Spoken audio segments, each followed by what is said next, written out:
আচ্ছা, আমার একটা কলিগ মাজার পীর মুর্শিদ নিয়ে মানুষকে উৎসাহিত করে, এতে অনেক সময় তর্ক হয়, তার সাথে অনেক সময় ঝগড়া হয়। এতে করণীয় কি? আমি কি চুপ থাকবো? সরাসরি চুপ থাকা যাবে না। তাকে হেদায়েতের জন্য, সঠিক রাস্তা ফিরে আনার জন্য আপনার পক্ষে যতটুকু সম্ভব আপনি দাওয়াতি কাজ করবেন। তবে যতক্ষণ পর্যন্ত না সে এই শিরিক থেকে ফিরে না আসবে, ততক্ষণ তার সাথে ওয়ালা থাকবে না। ওয়ালা মানে অন্তরঙ্গ বন্ধুত্ব রাখা যাবে না। শিরিকের সাথে কোন অবস্থায় অন্তরঙ্গ বন্ধুত্ব রাখা, সে যদি মাও হয়, বাপও হয়, ভাইও হয়, যেই হয়।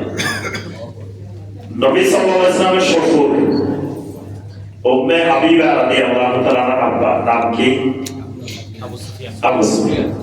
আবু সুফিয়ান মক্কা বিজয়ের আগে মক্কা গেছে, মদিনা গেছে।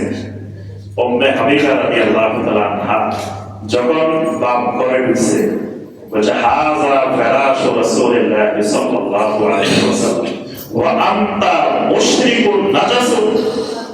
বাপরে বলছে আপনি মুশরিক, আপনি নাপাক, আর এটা রাসূলুল্লাহ সাল্লাল্লাহু আলাইহি ওয়াসাল্লামের বিছানা, এটা পাক, আপনার এখানে বসার উত্তর নেই। বাপরে বসতে দেন, এটার নাম হলো ঈমান। এই জন্য বাপ হোক, যেই হোক, আপনার বন্ধু হোক, শিরিককারী হলে তার সাথে অন্তরঙ্গ সম্পর্ক রাখা যাবে। ততটুকু সম্পর্ক রাখতে হবে যতটুকু তাকে দাওয়াতের জন্য দরকার, তাওহীদের দিকে আনার জন্য দরকার, এতটুকু। তবে আপনি চেষ্টা করবেন আপনার সাধ্য অনুযায়ী। যখন দেখবেন না কাজ হচ্ছে না, তার সাথে বন্ধুত্ব রাখা যাবে না, বন্ধুত্ব সিদ্ধ হতে হবে।